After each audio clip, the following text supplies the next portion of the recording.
في نوع من الناس بتتولد وفي علامة غريبة على جبينها، مش علامة بتتشاف، دي علامة القدر. ودول بيبقوا جايين الدنيا علشان مهمة معينة مش عايشين فيها صدفة. بطلنا النهاردة يا صديقي أنور السادات كان من النوع ده. اتولد في قرية بسيطة جدا اسمها ميت أبو الكوم، وما كانش حد متخيل ان بعد كام سنة الطفل ده هيبقى زعيم اكبر دولة في الشرق الاوسط، يغير مجرى التاريخ كله ويروح بنفسه يعمل سلام، وبعدها يموت في مشهد محدش في الدنيا نسيه.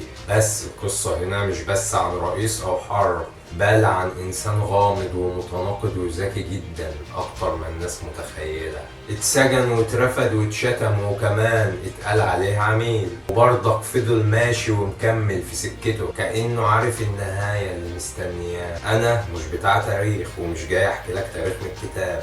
في الحلقة دي هفكك لك شخصية السادات تفكيك كامل، هوريك دماغه كانت بتفكر ازاي، وازاي كل خطوة في حياته كانت جزء من خطة اكبر بكتير من مجرد سياسة. استعد لانك هتكتشف حاجات عن انور السادات عمرك ما سمعتها، الجزء اللي محدش بيحكيه. جاهز؟ يلا نبدأ الرحلة. ازيكم يا اصدقائنا، عاملين ايه؟ يا رب تكونوا بخير. اهلا بكم في حلقة جديدة في قناة سايكولوجيات. تخيل معايا طفل صغير في قرية اسمها ميت ابو الكوم سنة 1918.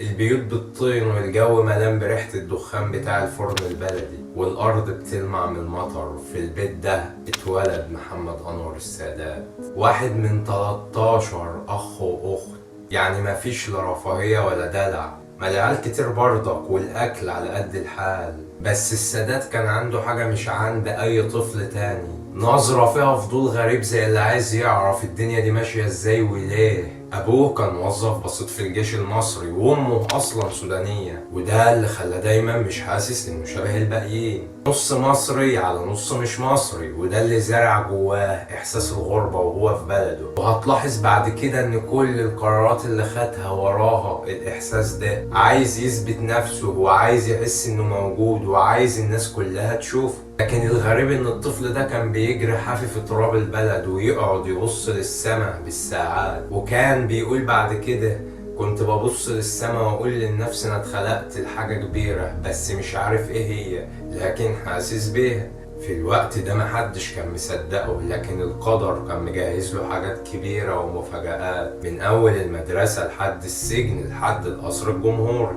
دخل السادات مدرسة ابتدائي في قرية اسمها طخدلة، هناك اتعرف على أول حاجة غيرت حياته، القراءة. كان بيقرا أي حاجة في إيده، كتب، مجلات، روايات، بس اللي مسكه جامد كانت قصص الثوار والمجاهدين. وكان دايما يقول اللي بيخاف يعيش في الظل واللي بيواجه هو اللي بيصنع النور. تخيل بقى ان الطفل اللي كان بيحلم بالنور ده هو اللي بعد سنين هيولعها نار للحرب ونور للسلام. قبل ما يوصل لكل ده اترمى في اختبار حقيقي، مش اختبار سياسة، اختبار الجوع والفقر. وانور السادات يا صديقي في الوقت اللي كان اصدقائه بيدوروا على وظيفة، هو كان بيدور على انه اسمه يتكتب في القدر. خليني اقول لك يا صديقي ان القدر ما فرشروش الارض ورد ولا حاجة، لانه اول ما كبر اكتشف ان بلده محتلة من قبل الانجليز. هنا الواد اللي كان بيحلم بالنور ولع نار، بدأ يقرأ عن سعد زغلول وعن الثورة، وبقى مقتنع ان الانجليز دول مش مجرد ناس محتلين البلد، دول كمان بيحاولوا يحتلوا العقول.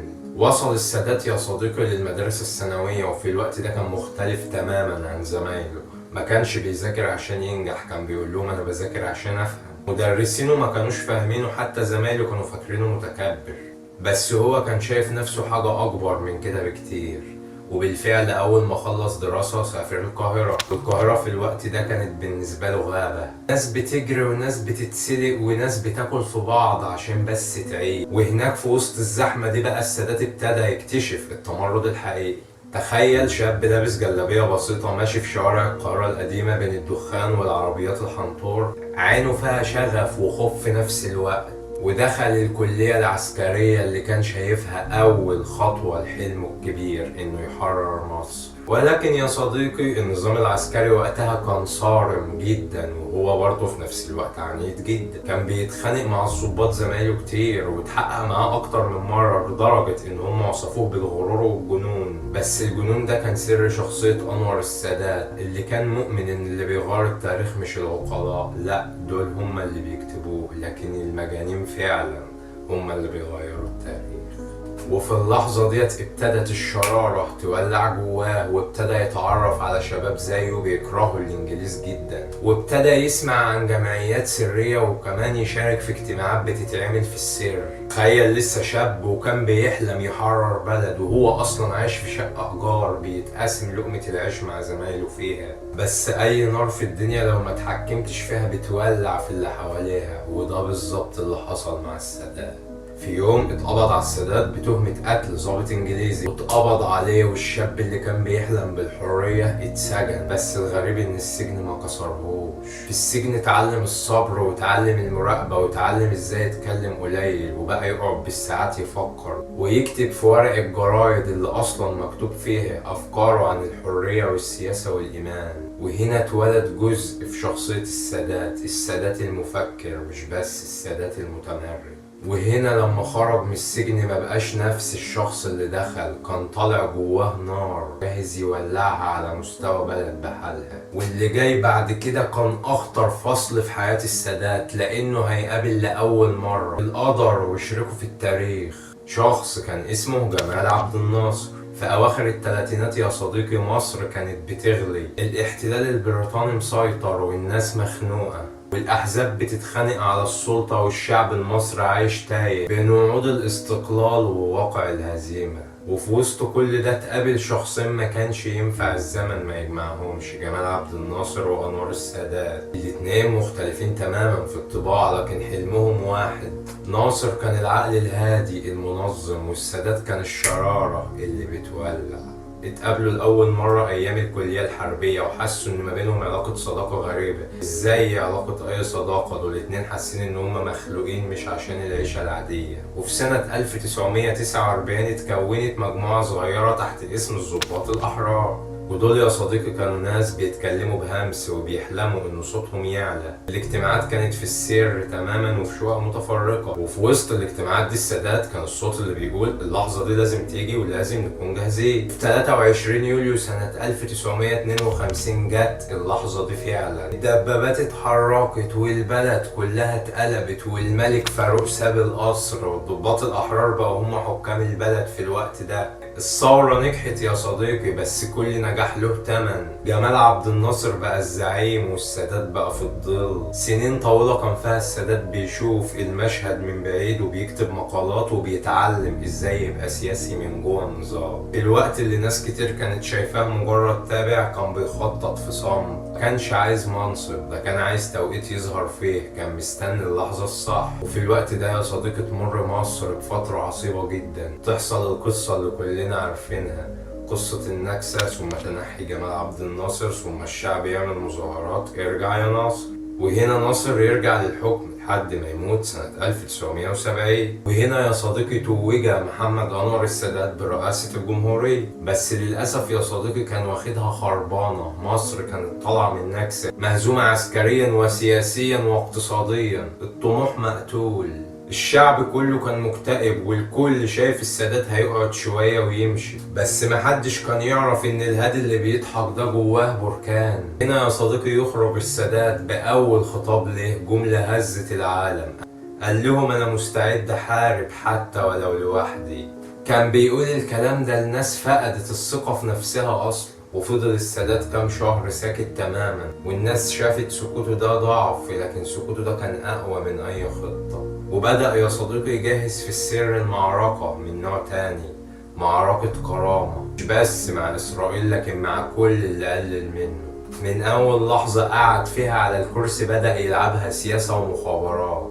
وأول خطوة بدأ ينظف البيت من جوه. شاف حوالين القصر ناس كتير وجواه بتسمعه، لكن قلبها مش معاه. علشان كده قرر يعمل ثورة التصحيح سنة 1971. أخد قرارات جريئة وقلب الطاولة وبدأ يسيطر فعلا على الرئاسة، ومن هنا بدأ يخطط لحرب أكتوبر. الحرب بالنسبة له ما كانتش طلقة بداية، دي كانت خطة شطرنج، تحريك قطع على المدى الطويل خطوة بخطوة. راح للجيش وبدأ يضخ الثقة في الجنود، كان بيزورهم في الجبهة ويقعد معاهم يشرب الشاي ويسألهم عن أهلهم، وقال لهم جملة محدش نسيها، قال لهم إن اللي انهزم مش هو اللي خسر معركة، اللي انهزم هو اللي استسلم. في الوقت ده قرر يخدع العالم كله، يظهر وكأنه بيدور على السلام، وده اللي كان مفهوم من رسائله الدبلوماسية، وبيكلم أمريكا والاتحاد السوفيتي بلغة هادية، لكن ورا الستارة كان بيجهز لكل حاجة. الجيش بيتدرب في صمت، والمهندسين العسكريين بيبنوا الكباري اللي هتعدي القناة، والطيارين بيتدربوا على الطيران المنخفض لتجنب الرادارات. حتى الخطة نفسها اتسمت اسم رمزي عبقري، بدر، علشان تبقى زي غزوة بدر في عهد الرسول صلى الله عليه وسلم، اللي كان عدد المسلمين فيها قليل بس نصرهم كان نصر عظيم. وخليني اقول لك يا صديقي ان الاسرائيليين كانوا مجهزين نفسهم تماما، كان عندهم حاجة اسمها الساتر الترابي، وده غير خط بارليف خالص، ده كان قبله، وكان كومة من الرماد الناعم ارتفاعها 40 متر. رماد يا صديقي لو اي حاجة مشيت عليها تغوص جواه زي الرمال المتحركة. والقناة نفسها كان فيها متفجرات وانابيب غاز هتنفجر في حالة دخول اي جسم غريب ليها. وورا ده يا صديقي خط بارليف اللي كلنا عارفينه، اللي كان مقسم في الوقت ده ل3 قواعد عسكرية. خليني اقول لك ان خط بارليف كان خط منيع حصين، الإسرائيليين ما كانوش بيهزروا، كانوا عاملين خطة عسكرية ممتازة جدا، وكانوا مقسمين الجنود والأسلحة تقسيم كويس جدا على 3 طبقات ورا خط بارليف. يعني انت لو نزلت القناة هتنفجر بك، طب عرفت تعدي منها هتقابلك الساتر الترابي اللي لو مشيت عليها هتغوص جواه، طب عرفت تعدي منه هتقابل خط بارليف، قدرت تعدي دار آخر هتقابل الجنود الإسرائيليين اللي مجهزين نفسهم كويس. ولكن يا صديقي ومع ده كله، وفي يوم 6 أكتوبر سنة 1973 وبالتحديد الساعة 2 الظهر، ضرب السادات أول حجر في الصمت الطويل اللي تنه ساكته. صوت الطيران المصري كان بيشق السما، والمدافع والمضخات كانت بتدمر خط بارليف. وقبلها بليلة بالليل اتسلل الضفادع البشرية سرا للقناة وفصلوا أنابيب الغاز والمتفجرات اللي كانت إسرائيل عاملاها. وكان الجيش مجهز مجموعة كبيرة جدا من المضخات القوية اللي هتقدر تحطم الساتر الترابي اللي قبل خط بارليف. والمدافع المصرية قدرت تدمر خط بارليف اللي قالوا عليه مستحيل يقهر، والمصريين قدروا يعبروا الضفة التانية من القناة. الليلة دي مصر كلها عيطت من الفخر، والعالم كله اتعلم درس من راجل اسمه أنور السادات، اللي لعبها بعقل وهدوء وكسب التاريخ كله. كمان بعد النصر العظيم ده بدأ يمشي في طريق السلام، وراح القدس سنة 1977 قدام عيون العالم كله. خطوة الناس شافتها خيانة لكن هو كان شايفها شجاعة. عقد اتفاقية السلام الدولي، ومن هنا يا صديقي بقى محمد أنور السادات بطل الحرب والسلام. عظيم جدا. طبعا الناس عمرها ما هتجتمع على رأي في حق شخص ما انه كويس. هو قرار السلام ده حط نفسه ما بين نارين اتنين، الراجل اللي حارب وانتصر على العدو، والراجل برضك اللي راح صالح العدو، لكن فضل مؤمن ان التاريخ هو اللي هيحكم مش كلام الناس. وقال انا حاربت واسترديت ارضي، هبدا ابني اقتصاد قوي للبلد، وهعمل انفتاح وهدخل التكنولوجيا، وهرجع لمصر روح المبادره تاني. ولكن في الوقت ده بدا يحس ان الدايره بتضيق حواليه، معارضين في كل مكان وصراعات جوه القصر نفسه وتهديدات مش مفهومه. قدر يا صديقي يرجع اقتصاد مصر قوي ويعمل علاقات وانفتاحات مع الدول ويشغل التجاره والاستيراد والتصدير في مصر. وللاسف يا صديقي الحلو ما بيكملش. نيجي هنا اليوم 6 أكتوبر سنة 1981، نفس اليوم اللي صنع فيه التاريخ وخلد اسمه جواه بحروف من نور. السادات بيحضر العرض العسكري في المنصة، وعلم مصر مرفوع وبيرفرف في السماء والكل بيحتفل. وفي لحظة تحولت الزغاريت والفرحة لصراخ. جنود من داخل العرض نفسه بدأوا يضربوا نار عليه. يقع أنور السادات الزعيم اللي حرر الأرض على نفس الأرض دي شهيد في وسط مشهد مأساوي جدا. لكن الغريب انه كان عارف ان ده هيحصل، لانه قال قبلها بكام يوم في خطاب انه ما بيخافش من الموت، وان الموت في سبيل الوطن شرف. ويموت يا صديقي انور السادات، لكن القصة لحد النهاردة ما انتهتش. راجل غير مجرى التاريخ كله، من فلاح بسيط في ميت ابو الكوم لرئيس واجه امريكا واسرائيل والعالم كله بذكاء وشجاعة. ويمكن ده السبب ان اسمه لسه بيتقال برهبة لحد دلوقتي، محمد انور السادات.